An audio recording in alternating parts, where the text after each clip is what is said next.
하나님 말씀 구약성경 창세기 1장 24절부터 31절까지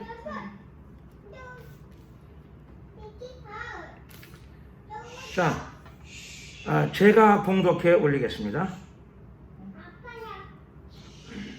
하나님이 가라사대 땅은 생물을 그 종류대로 내되 육축과 기는 것과 땅의 짐승을 종류대로 내라 하시고 그대로 되니라.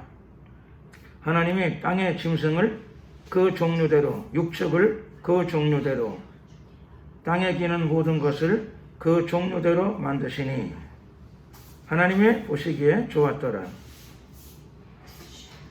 하나님이 가라사대 우리의 형상을 따라 우리의 모양대로 우리가 사람을 만들고 그로 바다의 고기와 공중의 새와 육축과 온 땅과 땅에 기는 모든 것을 다스리게 하자 하시고 하나님이 자기 형상 곧 하나님의 형상대로 사람을 창조하시되 남자와 여자를 창조하시고 하나님이 그들에게 복을 주시며 그들에게 이르시되 생육하고 번성하여 땅에 충만하라. 땅을 정복하라.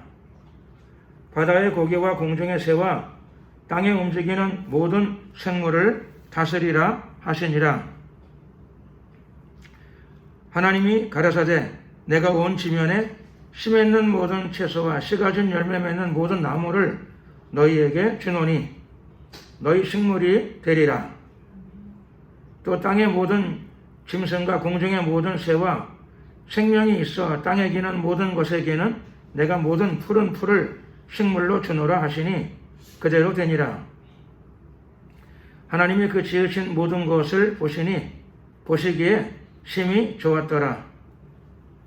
저녁이 되며 아침이 되니 이는 여섯째 날이니라. 아멘. 기도드리겠습니다. 존귀하신 우리 하나님 감사합니다. 오늘도 하나님 말씀으로 우리가 영혼의 양식을 풍성히 얻기를 원하오며 또 우리의 삶의 문제, 생활의 문제, 신앙의 문제를 헤쳐나갈 수 있는 능력과 용기와 지혜를 얻기를 원합니다. 담대함과 믿음도 얻기를 소원합니다. 도와주시옵소서.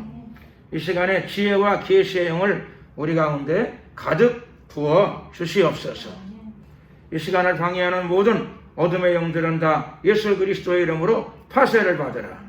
감사드리옵고 예수 그리스도의 이름으로 기도드렸습니다. 아멘.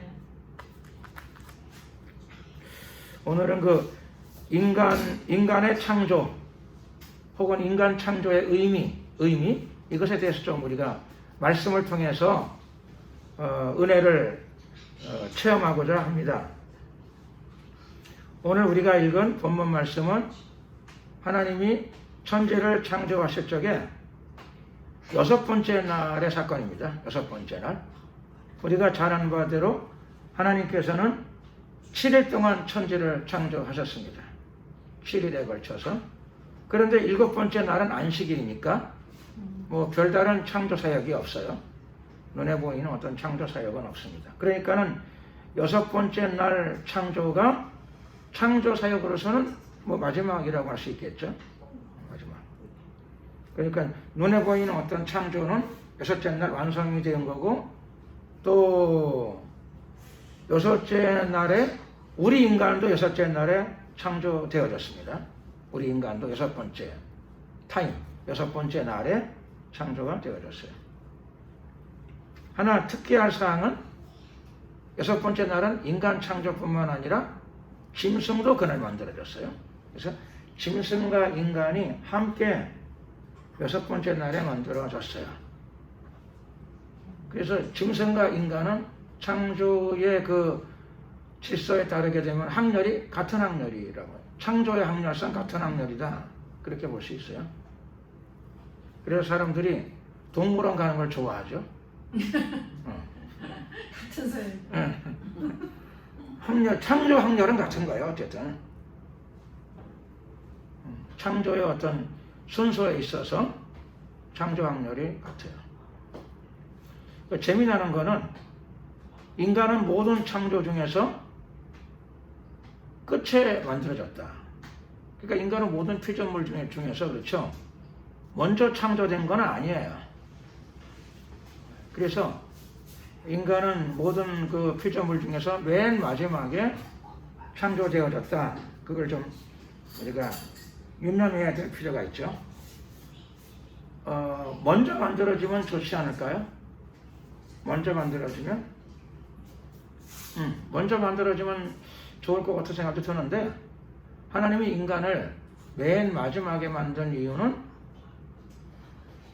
여러 가지로 생각할 수 있지만, 하나님께서는 모든 것을 다 갖추어 놓고 인간을 만드셨다, 이렇게 생각하시면 되죠. 그래서 어느 집으로 이사 간다 할 적에 여러분은 그냥 황량한 벌판에 가서 집을 짓기를 원하시나요? 아니면 잘 지어진 집에 그냥 다 준비된 집에 그냥 들어가 살기를 원하시나요? 그런 거나 같아요. 그러니까 사람이 가기 전에 물질이 먼저 가고 물자가 먼저 가고, 그렇죠? 고생이 다 끝나고 일할 게 없을 적에, 더 이상 일할 게 없을 적에 하나님이 사람을 만드셨어요. 그러니까 그런 의미에서 인간은 하나님께서, 어떤 사람들은 인간을 노동의 가치로 인간을 평가하는 사람들이 있어요. 노동의 가치. 물론 사람이 노동도 하긴 해요. 사람이 노동도 있어요. 그런데 하나님은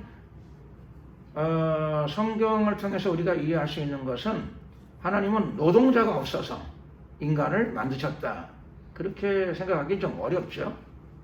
하나님은 노동이 별 필요가 없을 적에 인간을 만드셨다. 그러니까 인간의 어떤 중요한 창조의 의미예요. 인간은 하나님께서, 여러분, 사람들이 사람을, 옛날에는 노예 제도가 있어서 사람을 돈 주고 사고 팔았어요. 노예를 왜 사고 팔지요?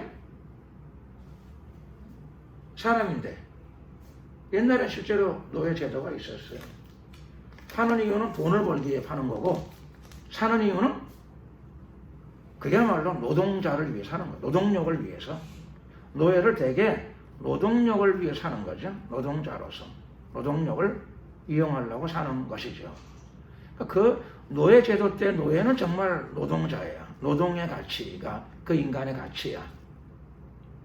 근데 그건 어떤 시대적인 그런 의미가 있는 거고, 사실 성경에 나타난 인간 창조의 목적은 노동자는 아니에요. 주 목적이 노동자가 아니다. 그럼 뭐냐? 노동이 필요 없을 적에 모든 걸 다 갖춰놓고 다 구비되어지고 인간이 만들어졌어요. 그래서 인간의 창조의 목적은 좀 다른 데 있다. 저는 항상 마음에 조금 기분 나쁜 거, 조금 시기심이 좀 나는 것 중에 하나가, 연예인들이 방송에 많이 나오고, 연예인들이 인기를 많이 얻고, 연예인들이 돈을 많이 벌고, 이런 것에 대해서 약간 시기 질투의 마음이 가끔씩 있을 때가 있어요. 그리고 옛날에는 잘 이해가 안 되었어요. 연예인은 무슨 노동을 하죠? 연예인은 무슨 노동을 하나요? 물론 뭐 연예인도 그렇죠. 뭐 수고를 하는 부분이 있겠죠 뭐. 근데 연예인은 어떤 눈에 보이는 생산품을 만들어내는 분들은 아니에요. 그렇죠? 고생해서 땀을 흘려서 뭐 추수를 하거나 공산품을 만들어내거나 그런 건 아니에요. 연예인도 뭔가 역할이 있긴 있지만, 그렇죠. 그 역할은 노동자의 역할이라고 보긴 좀 그렇죠. 뭔가 잘 안 맞아요. 그분들도 어떤 의미에서 일을 하는 거긴 하는 거지. 근데 노동이라고 말하기는 좀 그렇긴 그래요. 노동자라고 말하기도 좀 그렇고. 그런데 세상 사람들은 연예인을 필요로 하는 것 같아.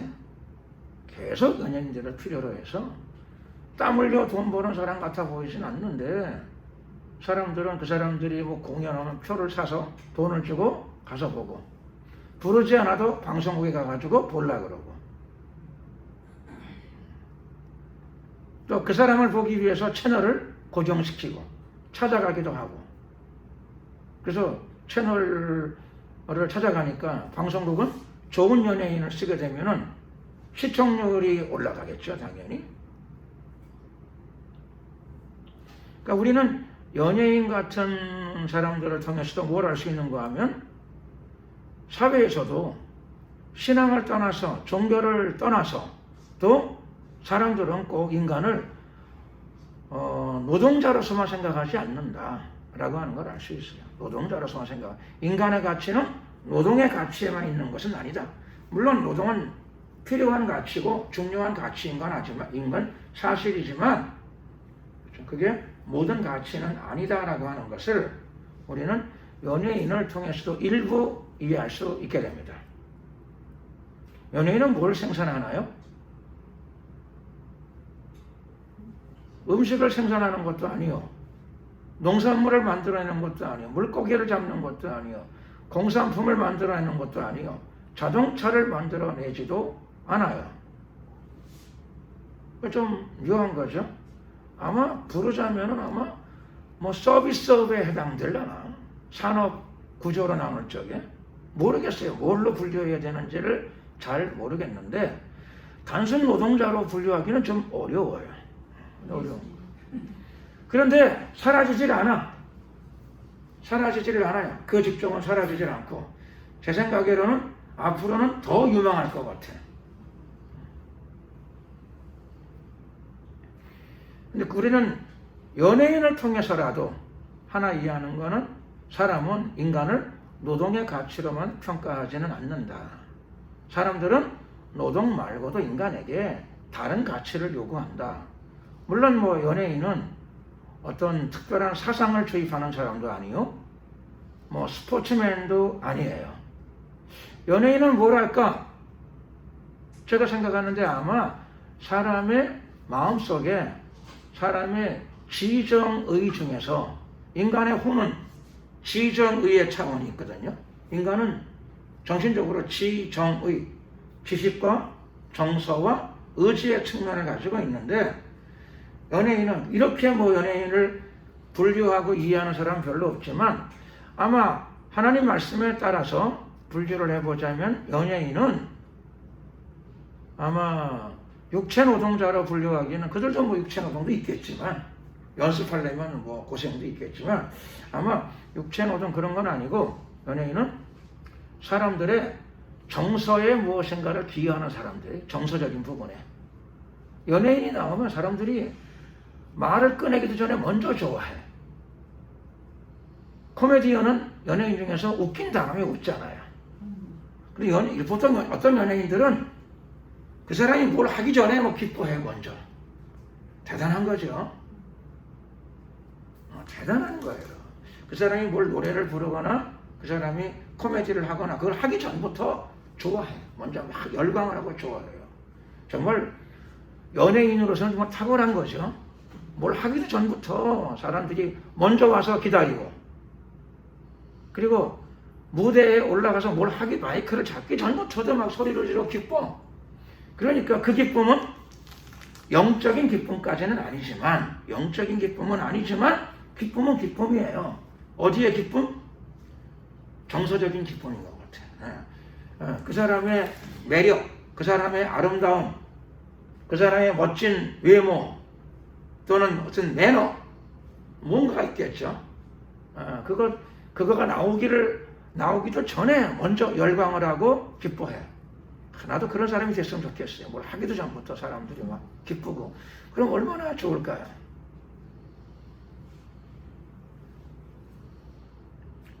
자, 그래서 인간은 노동은 필요하고 중요하지만, 인간은 노동의 가치로만 인간을 측정하는 것은 성경적으로 잘 맞지 않는다. 노동은 필요하고 중요하지만, 그러나 노동의 가치로 인간을 평가하는 것, 그것은 하나님의 인간 창조의 의미를 생각할 적에 잘 맞는 것은 아니다. 일부 의미가 있어요. 일부. 다 맞는 것은 아니다.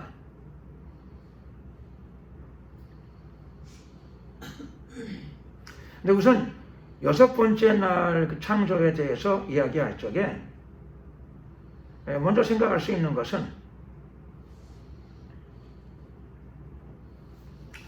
6번째 날의 창조죠.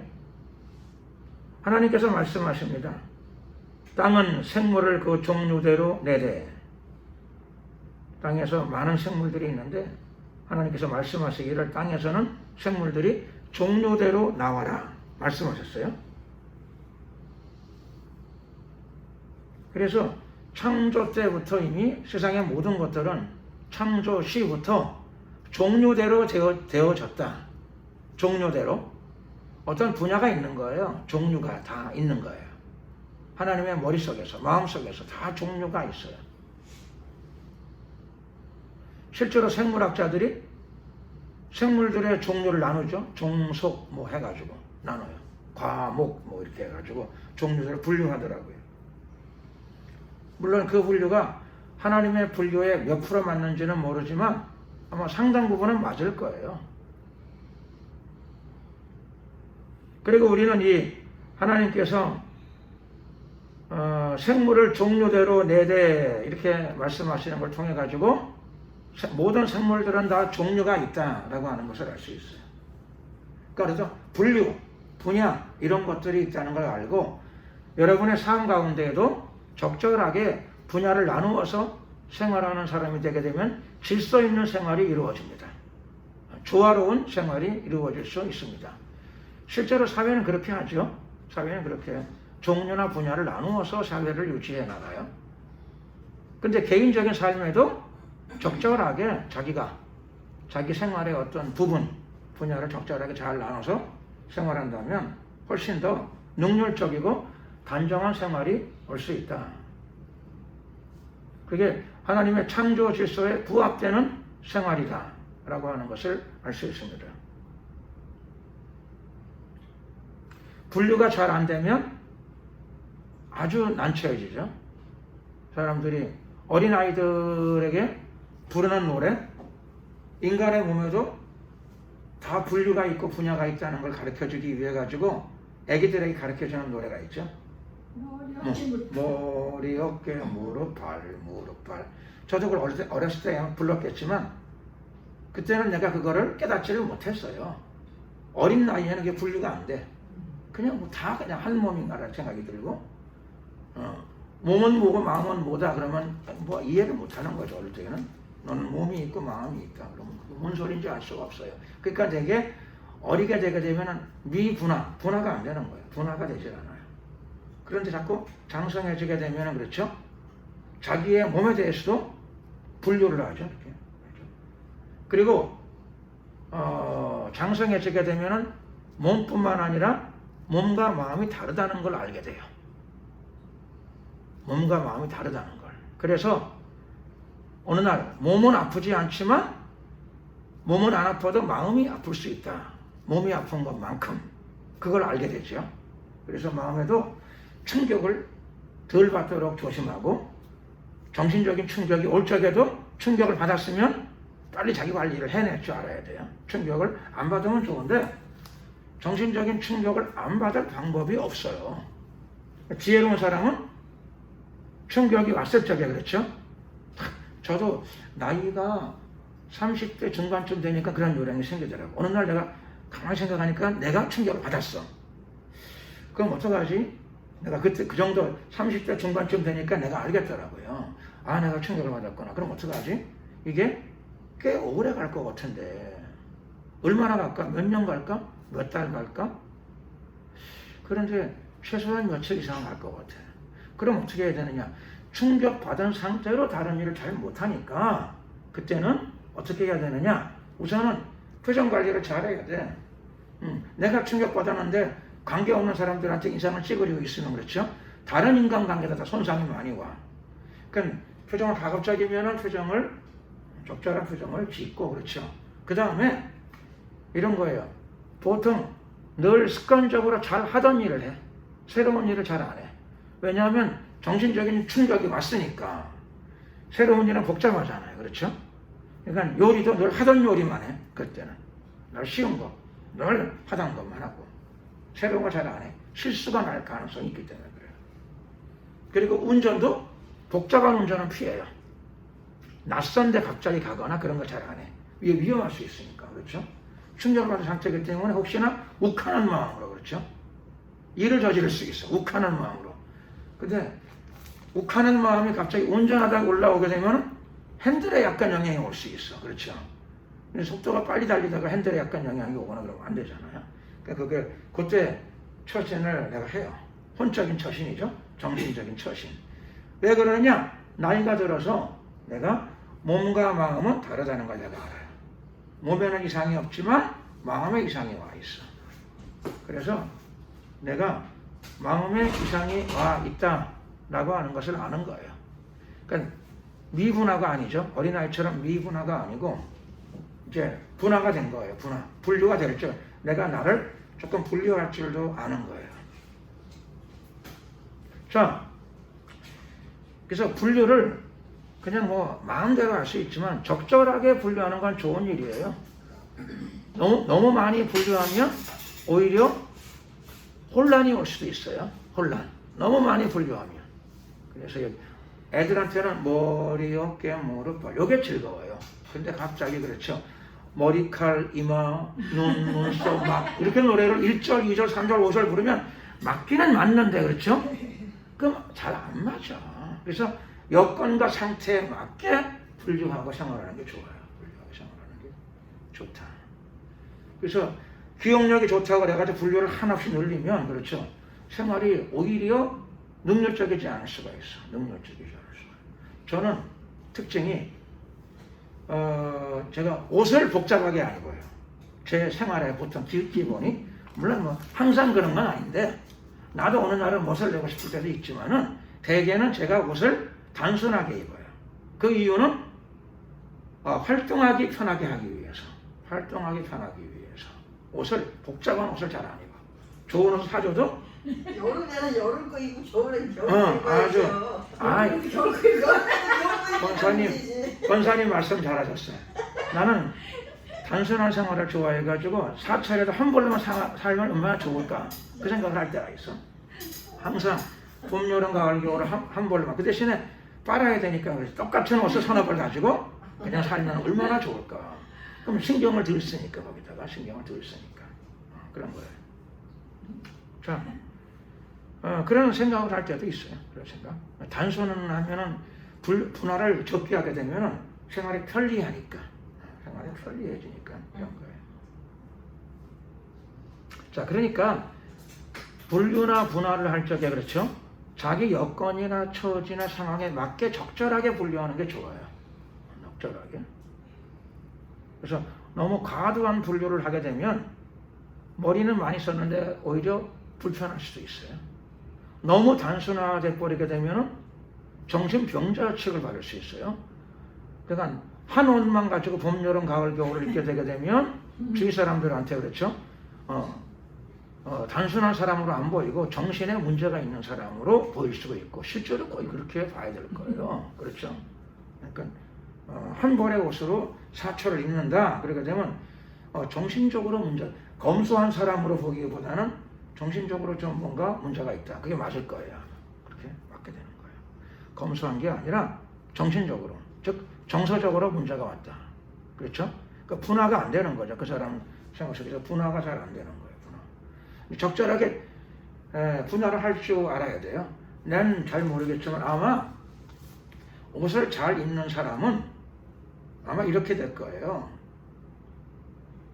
초봄에 입는 옷, 봄에 입는 옷, 늦봄에 입는 옷 이렇게 분화해서 입을 수도 있을 거예요. 아마. 그 정도는 그렇죠?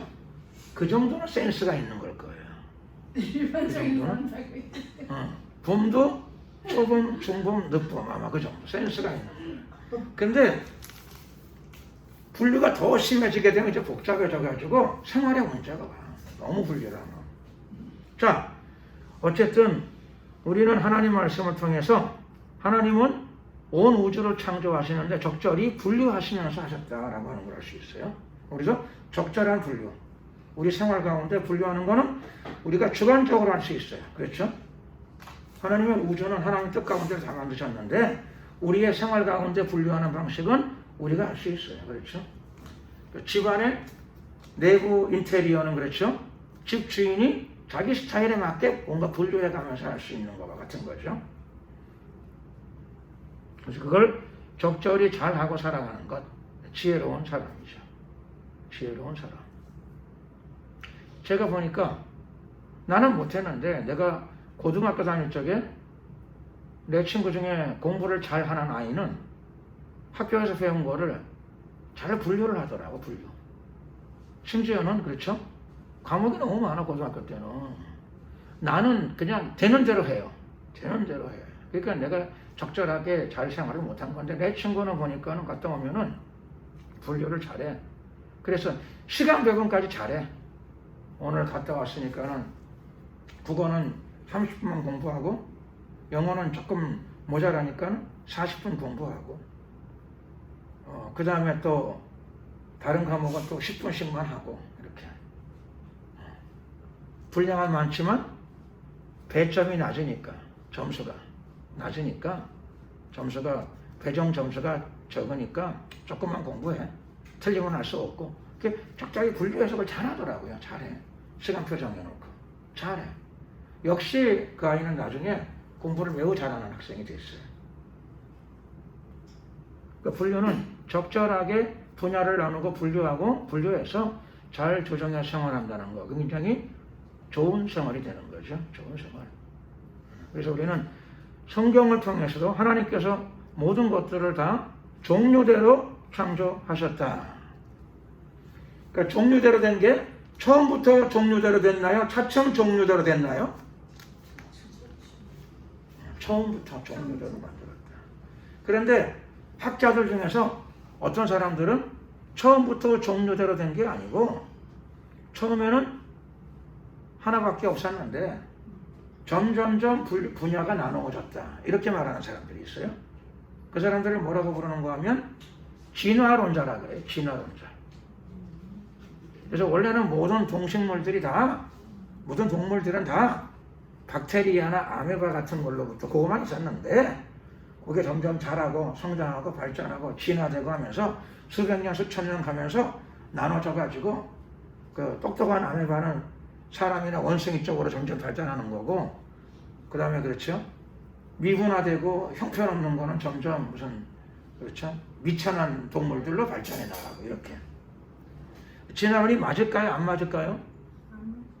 안 맞아요. 왜 안 맞죠? 애초부터 종류대로 된 거래. 그러니까 그렇죠. 지렁이는 애초부터 종류가 지렁이야. 진화가 안 돼서 지렁이가 아니고 애초부터 지렁이였어요. 애초부터 지렁이. 그러니까 진화론자들은 공부를 많이 한 학자이긴 하지만 자기가 의도적으로 거짓말을 하는 건 아니지만 그렇죠?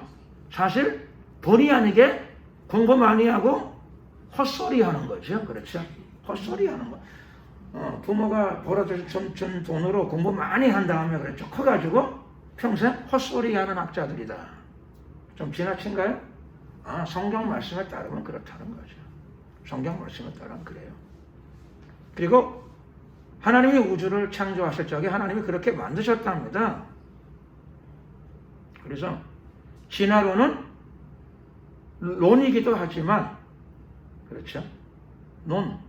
하나의 논리이긴 하는데 사실은 진리가 아닌 데서부터 만들어진 논리예요. 그런 의미에서 일종의 거짓말과 다름이 없다. 이렇게 말씀드릴 수 있는 것이죠.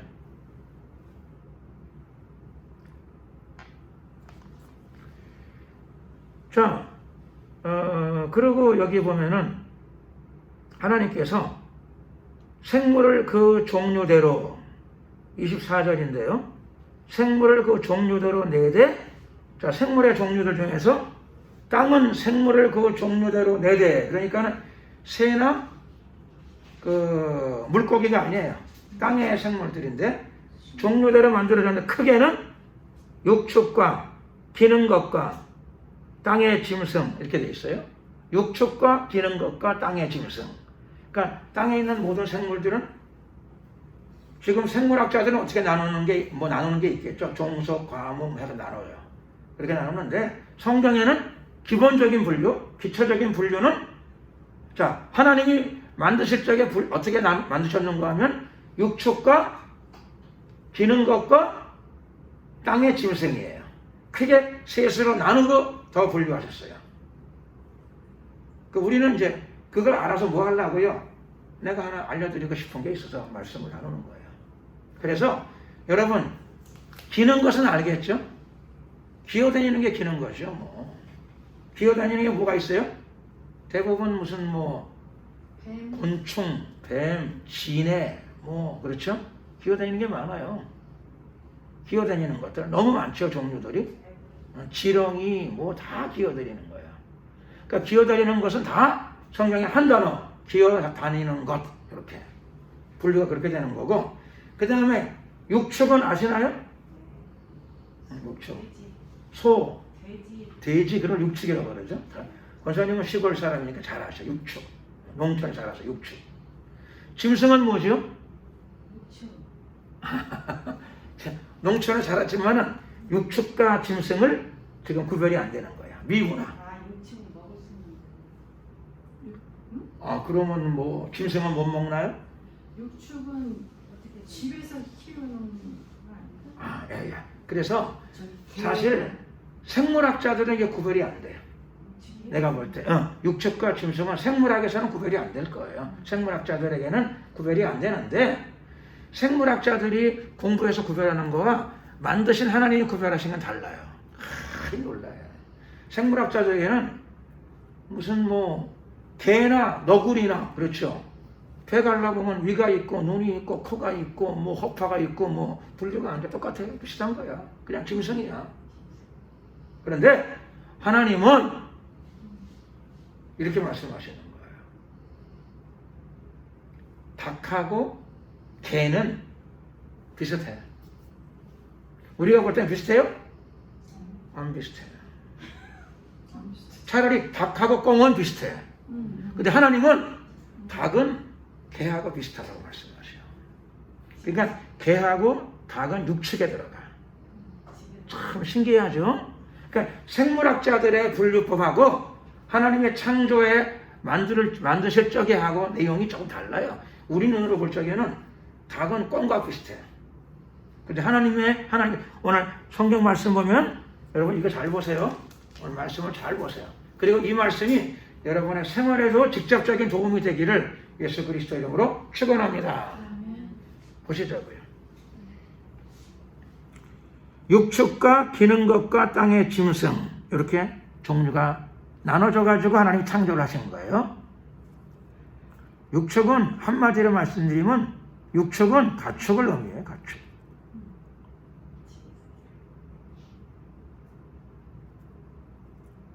그래서 사람들은 그러죠. 개는 어떻게 갖추게 됐을까요? 사람들은 머리를 많이 써가지고 개가 갖추게 된 이유는 원시인들이 늑대를 새끼 때부터 잡아 길러가지고 갖추게 됐을 거다. 이렇게 얘기를 해요. 개는 애초부터 개야. 그런데 이래요. 늑대는 억만 년을 길러도 개가 안 돼요. 억만 년을 돌봐도 개가 안 돼요. 개는 처음부터 개야. 그리고 늑대하고 개는 비슷하지만 참 재미나는 건 개하고 늑대가 비슷한 게 아니고 생물학자들 눈에는 개와 늑대가 비슷해. 그런데 하나님이 보실 적에는 창조 질서에 따르면 만드신 분의 입장에 따르면 개하고 닭하고 돼지는 비슷해요. 눈에 보이는 전혀 다르지만 하나님은 눈에 보이는 것 말고 다른 것까지 알고 계셔. 그래서 성경을 잘 알고 이해하게 되면 하나님의 큰 은혜와 축복을 생활 가운데도 누리게 될 줄로 믿습니다. 설악산에 갔다가 우연히 늑대의 새끼를 발견했어. 집에 와가지고 사랑을 주고 길렀어. 나중에 어떻게 될까요? 늑대는 길러도 늑대고 안 길러도 늑대야. 야생 본능 때문에 위험해요. 그렇죠? 여러분의 자녀가 늑대한테 물릴 수도 있어. 위험해. 모양이 비슷하다 그래가지고 걔랑 똑같이 생겼어, 외형이. 그러나 늑대인 줄 알면 하나님 말씀에 따라서 여기 보세요. 육축과 기는 것과 땅의 짐승. 그래서 개는 육축에 속하고 늑대는 땅의 짐승에 속해요. 그래서 분류가 굉장히 달라요. 그런데 닭과 양과 개와 소는 집 근처에서 같이 일어도 괜찮아. 걔네들은 또 적당히 어울려요. 이게 사람에 의해서 길들여지는 게 아니고 그 속성이 그렇답니다. 속성이. 참 재미나는 거는 개는 그렇죠. 사람이 개 그렇죠. 개 어미를 초복에 잡아서 보신탕을 해 먹었어. 그럼 새끼 개들이 항의하나요? 항의를 안 해. 닭의 아버지 닭을 잡아가지고 닭쪽을 해서 그렇죠. 삼계탕 해 먹었어. 닭들이 데모해요? 그 꼴을 보고도 주인 곁을 안 떠나요. 참 신기한 일이죠. 참 재미나는 일이에요. 왜 그렇죠? 모자라서? 그게 아니라 하나님이 그렇게 만드셨대요. 처음부터 그렇게 만드셨어. 걔는 보신탕이 되는 날까지 집주인 옆에 살아. 집주인과 더불어. 보신탕이 되어도 걔의 새끼들은 그 집을 또 안 떠나요. 주인을 위해서 생명과 재산을 지켜줘. 그게 왜 가능하냐? 인간도 그게 어려워요. 사람이 그렇게 안 돼. 사람도 그렇게 안 돼요. 그런데 육축은 돼. 되는 이유가 뭐죠? 육축은 처음부터 하나님이 육축을 그렇게 만들었기 때문에 그래요. 가축으로 만드셨어. 창조 때부터 가축으로 만드셨어.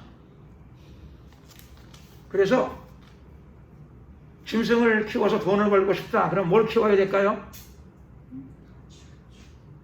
가축을 키워야 돼. 육축을 키워야, 그렇죠? 그 짐승들이 안 도망가. 양은 1000마리가 되어도 그렇죠? 강아지 한 마리 데리고 돌보면 다 돌볼 수가 있어. 양들이 목동을 또 따라요. 그렇죠? 양고기를 해 먹어도 따르고,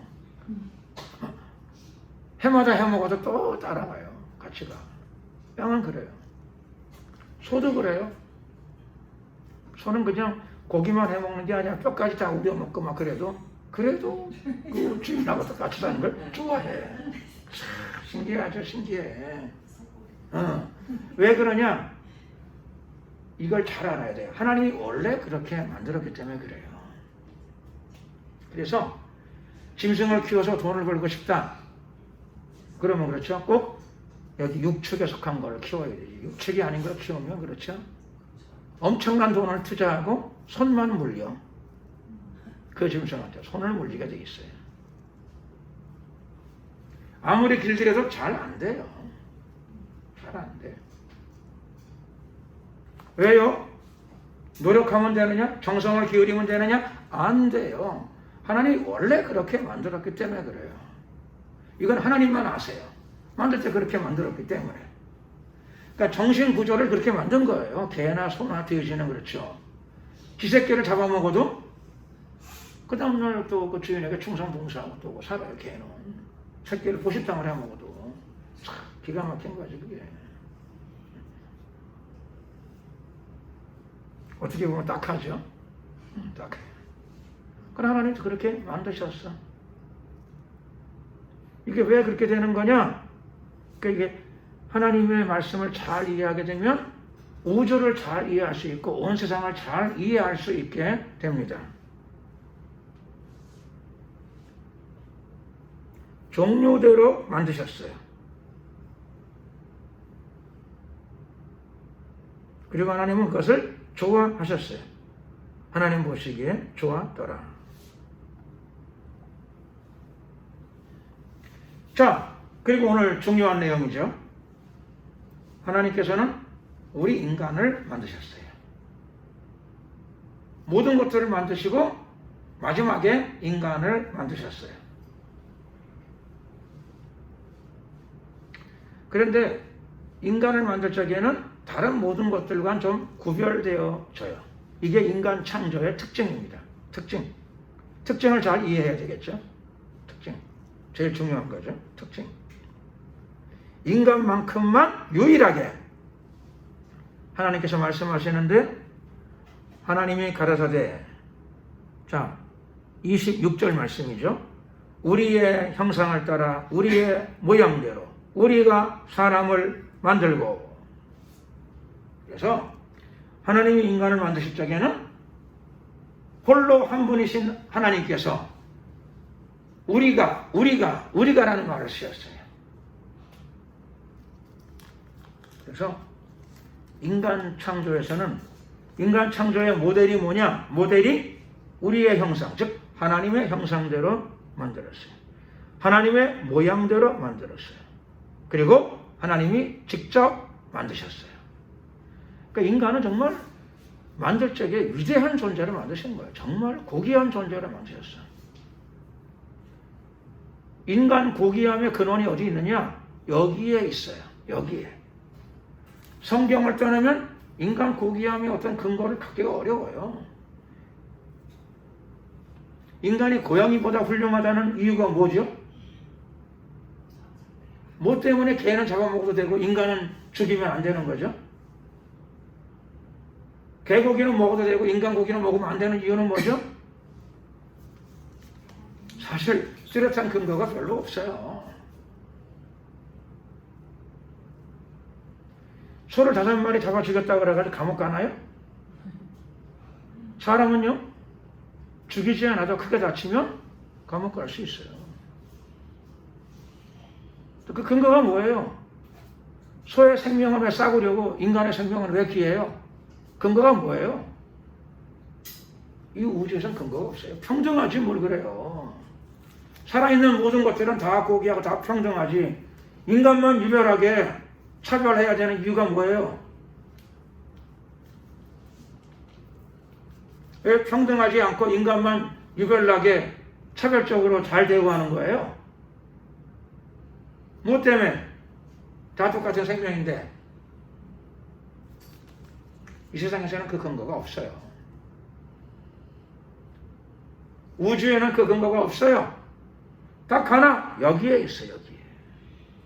인간은 하나님이 직접 만드셨고, 두 번째로 하나님의 형상을 따라 만들었고, 그리고 하나님의 모양대로 만들었어요.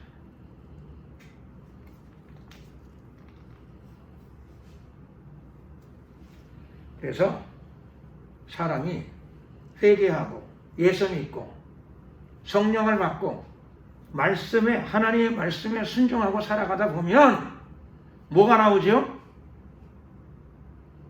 하나님의 형상이 회복이 돼요. 형상의 회복이 와. 하나님의 모양의 회복이 와. 하나님을 닮아가게 돼요.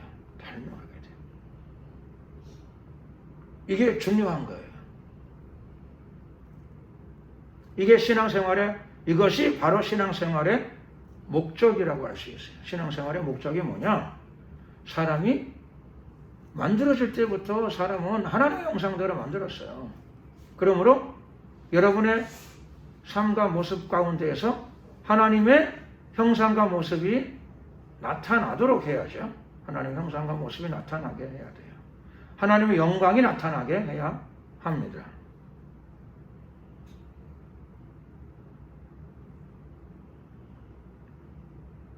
원래 그렇게 만드셨어요. 다만 왜 안 나타나는가? 에덴 동산에서 아담의 타락과 범죄로 인하여 모든 인간이 아담과 더불어 함께 타락했어요. 함께 타락이라고 하는 단어가 우리말에는 좀 그런데 영어에서는 타락을 뭐라고 부르는가 하면 영어에서는 원래 등급이라는 말이 있는데 수준, 등급할 때 그레이드라는 말을 써. 그레이드. 그런데 좋아지면 업그레이드라 그러고 나빠지면 디그레이드라 그러더라고요. 업그레이드, 디그레이드.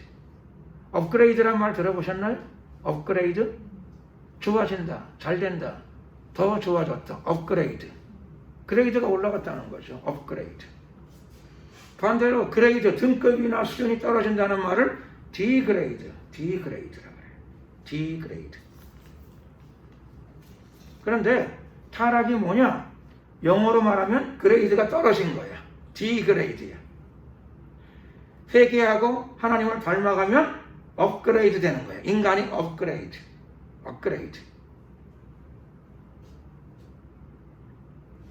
타락이 아주 쉽지요? 뜻이?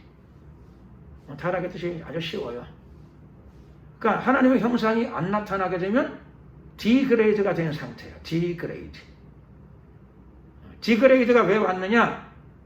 죄가 들어왔기 때문에 디그레이드가 온 거예요. 죄가 들어오면 그레이드가 떨어져. 디그레이드.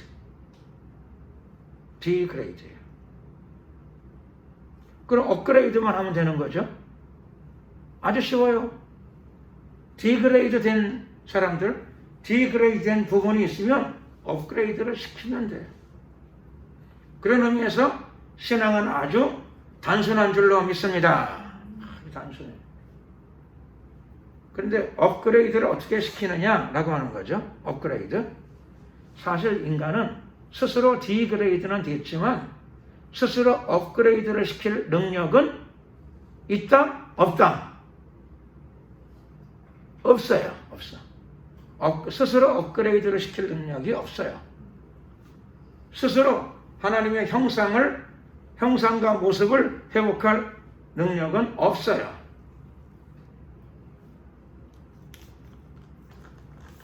그래서 이 문제를 해결하기 위해서 구세주가 필요합니다. 구세주는 사람들이 디그레이드 되어 있는 걸 업그레이드 시키기 위해서 오신 분이에요.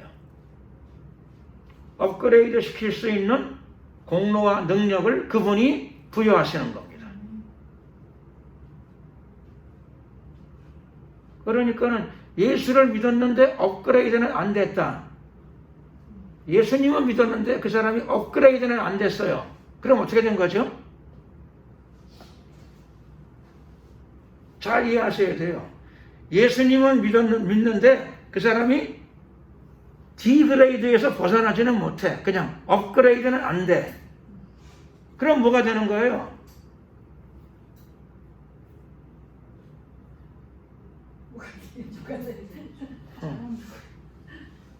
아이스크림은 먹었는데 체온이 안 떨어지는 거랑 비슷한 거예요.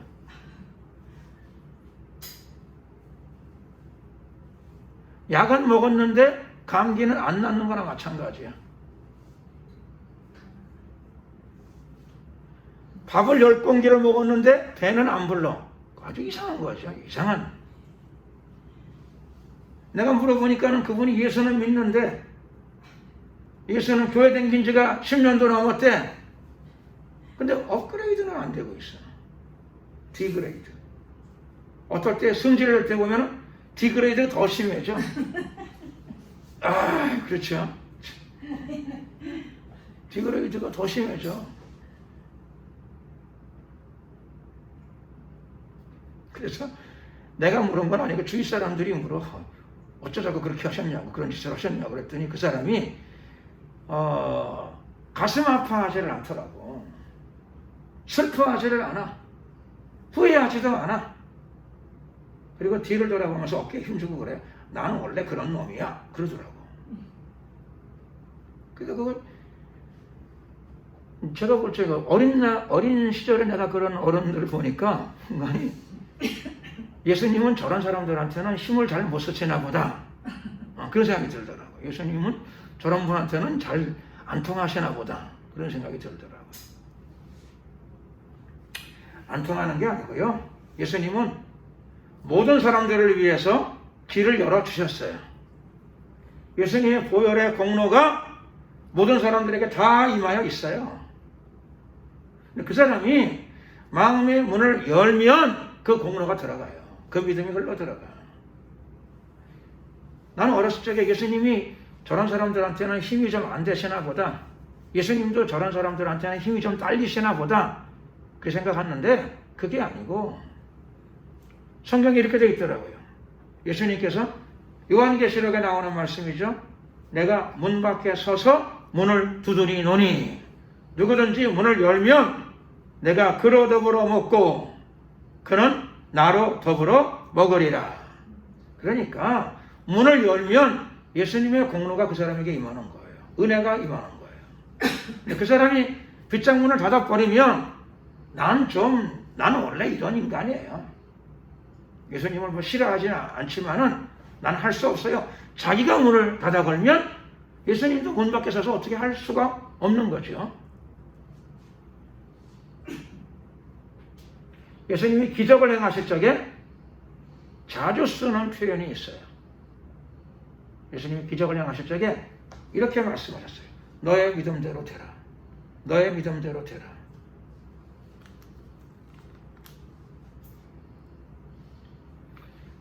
저는 이렇게 말씀하시면 좋았을 텐데 그럴 때가 있어요. 이스라엘에 있는 모든 환자들은 다 치료가 될지어다. 다 그렇게 됐으면 좋을 텐데 그렇게는 안 하시고 예수님께서 너의 믿음대로 되라. 너의 믿음대로 되라. 그러니까 예수님께서는 그 말씀을 해주시는데 그때 그 사람이 그 믿음이 있으면 하나님의 역사가 나타나는 거고 그 사람이 그렇죠. 예수님한테 아이스크림도 사드리고 예수님한테 헌금도 많이 했는데 그 사람이 마음 가운데 그 믿음이 없으면 그가 원하는 기적은 하나님의 역사는 나타나지 않는 것이죠.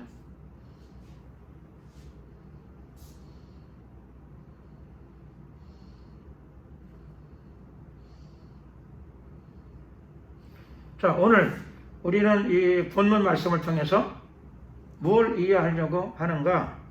사람은 모든 다른 창조물과는 다르다. 하나님이 처음부터 우리가 신앙생활에 해서 점진적으로 하나님의 형상을 닮아가는 게 아니라 원래 인간은 원래 만들 때 최고 작품으로 만든 거예요. 신앙생활을 해서 점점 하나님의 형상을 닮아간다. 물론 그렇게 말할 수도 있겠지만 사실은 정확하게 말씀드리면 성경에 따라서 말씀드리면 원래 우리는 만들어질 적에 하나님 형상대로 완전하게 만들어져 있었어요. 원래 우리 모습이 온전체예요. 하나님 형상대로 빚었어요. 여러분 한 사람 한 사람이 다 하나님의 걸작품인 줄로 믿으시기를 예수 그리스도 이름으로 축원합니다. 다 걸작품들이에요. 걸작품들. 그런데 아담의 죄, 인간의 죄지요. 그게 나의 죄죠. 아담의 죄가. 우리 아버지의 죄니까 나의 죄가 되는 거죠. 우리의 죄고 나의 죄예요. 아담의 죄. 그것으로 인하여 디그레이드가 왔어요. 하나님께서 하나님의 아들을 통해서 업그레이드의 길을 열어놓으셨어요. 누구든지 마음의 문을 열면 예수님을 향한 믿음을 받아들이면 업그레이드 작업이 시작되어집니다. 그 업그레이드가 어디까지 가느냐? 놀랍게도 하나님의 형상의 회복입니다. 하나님의 형상, 하나님의 모양의 회복입니다. 원래 에덴 동산에서 그랬어요. 원래 인간의 모습이 그랬어요. 하나님의 형상과 모습대로 만들어지고 그리고 창조의 중요한 목적 중에 하나죠. 아마 가장 중요한 창조의 목적, 인간 창조의 목적이라고 할 수 있습니다. 그것이 무엇이냐? 26절 끝에 다스리게 하자. 그래서 인간은 천지 만물을 다스리는 권한을 위임받았어요. 하나님께로부터. 천지 만물을 다스리는 권한이 여러분들에게 와 있는 줄로 믿습니다. 감사합니다.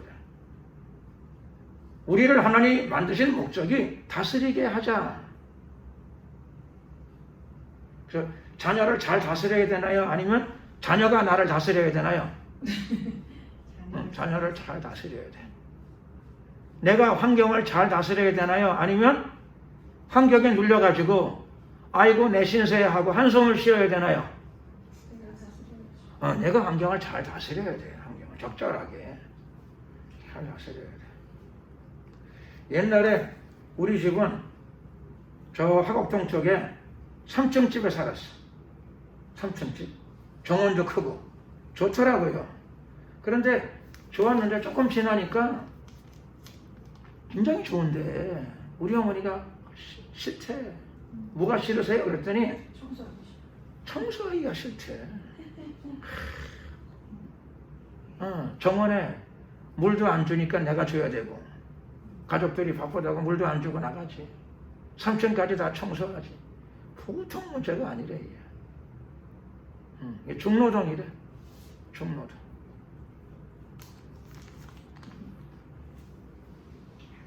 그러니까 저는 감사한 게 아파트로 나중에 이사 오니까 훨씬 수월해 하시더라고요. 수월해 하시 아파트로 오니까. 단층인데다 그렇죠? 방도 제한되어 있고. 훨씬. 그러니까 환경을 다스리는데 그렇죠? 환경의 여건이 안 맞으면 자기 환경을 조금 줄이는 것도 방법이에요. 조금 줄이고. 줄이기 싫으면 남에게 맡기는 거예요. 남에게 맡기는 거예요. 조금씩 맡기는 거. 좋은 일이죠? 맡기는 거. 맡기는 거. 그러니까 지혜롭게 어쨌든 환경을 잘 관리하는 성도들이 되시기를, 관리하고 다스리는 성도들, 환경에 눌리지 마시고, 눌리면 안 돼요. 그렇죠? 지혜롭게 적절히 분류하고, 자기가 다 움직이게 펴면 일부를 파는 거죠. 그렇죠? 일부를 팔면 되는 거예요. 일부를 파는 거예요. 팔기 싫으면 다른 사람에게 세를 줘서 맡기던가. 그렇죠? 세를 줘서 맡기던가. 세를 주기 싫으면 고용을 하던가. 고용을 하던가. 그래서 자기가 적절하게 관리하는 방법을, 다스리는 방법을 잘 생각을 해야 되죠. 생각을 잘 해야 돼. 무리하게 아이고 내 인생이 왜 이렇게 힘들어, 그렇게 하면 안 되고 적절하게 잘 관리해야 돼. 그래서 잘 다스리는 사람이 훌륭한 사람인 줄로 믿습니다. 아니 어떤 사람은 좋은 학교 나왔고 집안도 어마어마해. 그런데 어느 날 엄청난 회사의 사장이었는데 높은 빌딩에서 뛰어내려서 죽었어. 왜 죽었을까요? 왜 죽었을까요? 성경에 따르면 자기 환경을 잘 다스리지 못한 거예요. 조금 더 좁은 의미로 말씀드리면 환경이 그렇게 나쁘진 않았어. 뭐냐면 마음을 잘 다스리지 못한 거예요. 신실한 그리스도인은 환경도 적절히 분류하고 적절히 다스릴 줄 알아야 되지만 중요한 게 자기 마음을 잘 다스려야 돼요. 자기 마음을 적절히 잘 다스릴 수 있어야 됩니다. 하나님은 인간을 만드신 목적이 뭐라고요? 창조의 제일 중요한 목적 중에 하나가 다스림이라고 말씀드렸어요. 다스림. 잘 다스려야 돼요.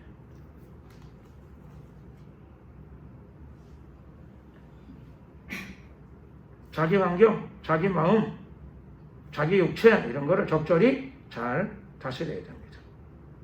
자기 가정도 잘 다스려야 되겠죠. 그렇죠? 자녀가 덩치가 크고 힘이 세고 말을 나보다 내가 한마디 하면 다섯 마디를 해. 그럼 어떻게 해야 되죠? 결혼을 시켜서 분가를 시키면 돼. 그게 다스리는 방법이에요. 다스리지 말고 결혼을 시켜서 분가를 시키면 그게 다스림이에요. 아이고 전 뭐 내가 한마디 할 때 그렇죠. 나보다 똑똑하고 5마디를 해대니 다스릴 수가 없다. 그럼 어떻게 해야 돼요? 내 신세야 그러지 말고 결혼을 시켜서 내보내는 거예요. 내보내는. 그럼 되는 거예요. 이게 다스림이에요. 다스림. 지혜롭게 자신의 삶을 잘 다스려 나가시기를 예수 그리스도의 이름으로 축원합니다. 이게 창조의 목적이에요. 그 자꾸 지치거나 피곤하거나 환경에 눌리거나 그거는 원래 그렇죠. 인간 창조의 기본적인 그 주제의식을 조금 망각한 거야.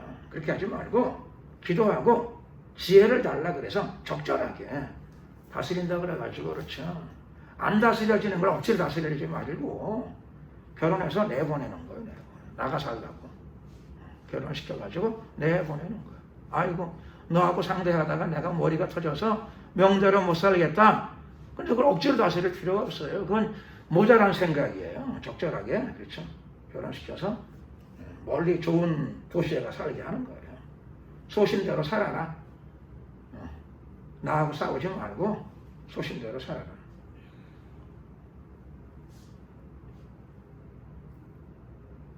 그래서 다스림의 여러 방법이 있죠. 지혜로운 다스림의 여러 방법이 있어요. 기도하면 하나님이 다스리는 지혜를 넘쳐나게 해주실 줄로 믿습니다. 그럼요. 어떤 사람은 돈을 좀 벌었어. 그런데 회사를 운영할 능력이 없어. 장사 수완도 없어. 그럼 어떻게 하면 될까요?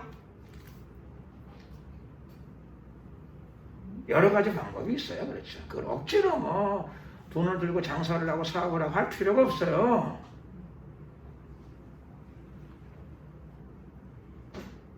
잘 유능한 기업가가 있는 회사에 투자하면 되는 일이에요. 투자하고 은행에 좋은 상품을 사는 것도 방법이고 자기가 안 해도 돼요. 물질을 다스리는 방법이죠. 물질을 다스리는 방법. 여러 방법이 있어요. 한숨을 쉬지 마시고 짜증을 내지 마시고 괴롭다. 내 인생은 왜 이럴까? 그렇게 하지 마시고 누구든지 지혜가 부족하거든 낙심하라고요? 그런 건 성경에 없어요. 누구든지 지혜가 부족하거든 나는 지혜가 부족한 사람이야. 그렇게 하지 마시고 누구든지 지혜가 부족하거든 후히 주시고 꾸짖지 아니하시는 하나님께 구하라. 그리하면 주시리라. 그 지혜는 나의 지혜가 아니에요. 나의 지혜가 아닌 지혜가 나에게 내려와. 그런 사람은 인생에서 반드시 믿음 안에서 예수님 안에서 반드시 승리하는 삶, 성공하는 생활을 영위하게 될 줄로 믿습니다.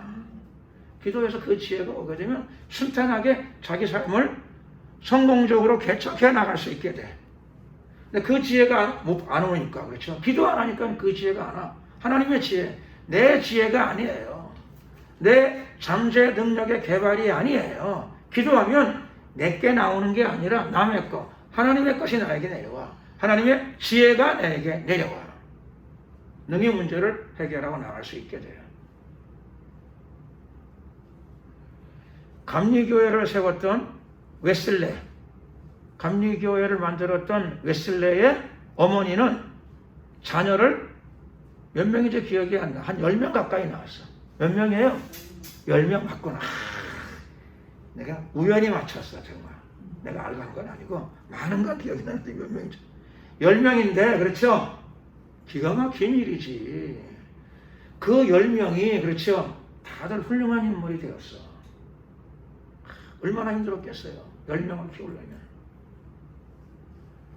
그런데 그 자식들이 다 영국 역사에 그 이름을 남기는 인물들이 돼요.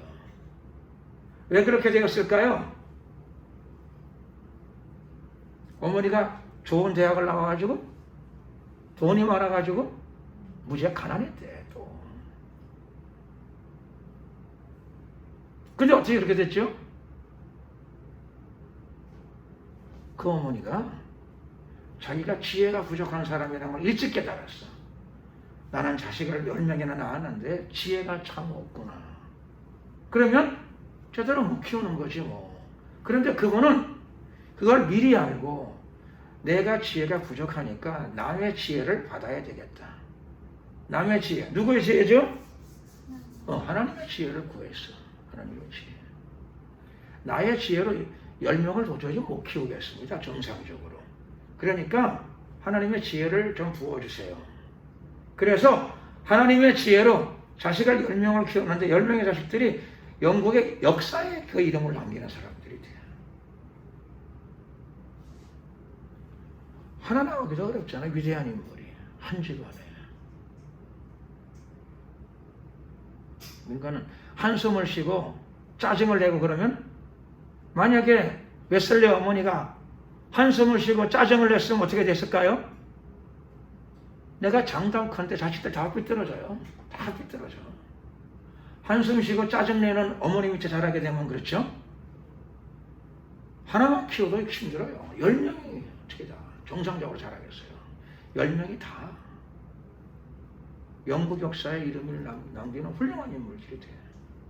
신기한 일이죠. 자기 지혜로 키우는 게 아니고 한숨을 쉬거나 짜증을 내는 시간에 기도했어요. 기도. 자라는 동안에 아이들은 몇 번 병에 걸렸을까요? 몇 번이나 병에 걸렸을까요? 여러 번 걸렸는데 10명을 다 잘 키웠어요. 무슨 능력이 있어서요? 무슨 능력이 그 능력이 없다니까요. 무슨 돈이 있어서요? 가난했다니까요. 정말이에요. 웨슬레에 감리교를 세웠던 웨슬레가 그랬죠. 사람들은 웨슬레만 알아. 그 어머니 말씀을 드리는 거예요.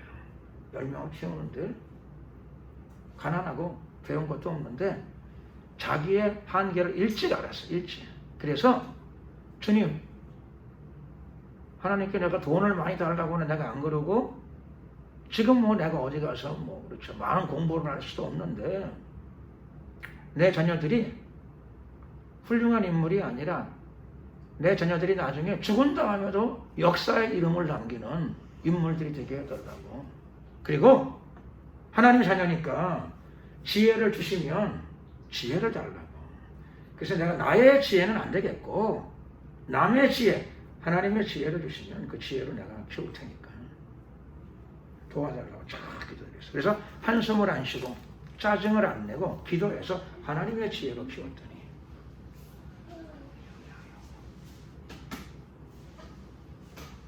웨슬레의 신앙운동을 통해 가지고 영국이 다시 세계적인 대제국으로 일어나는 발판을 얻게 된 줄로 믿습니다. 대신앙운동이 영국을 살렸어요.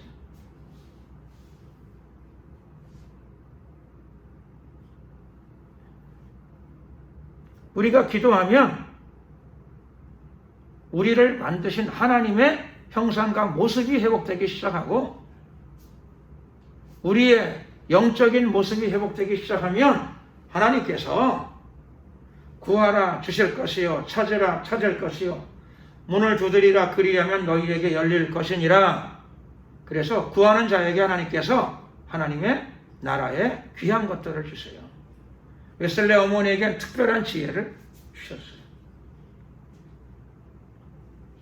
그게 여러분들에게도 다 필요한 줄로 믿습니다. 그래서 짜증을 내지 마시고 내가 능력이 부족합니다. 그런 소리 하지 마시고 신경질 내면 사탄은 더 악하대. 그거 하지 마시고 기도해서 하나님의 도우심을 구하는 거예요. 하나님의 지혜를 구하는 것입니다. 솔로몬은 자기 능력으로 해결할 수 없는 문제를 풀어요. 사람들은 솔로몬의 지혜라 그러는데 아니었어요. 하나님의 지혜가 순간 임했어요. 저 애기는 누구의 애기입니까? 솔로몬이 괴로워가지고 잠시 기도드렸어요. 하나님께서 말씀하시죠?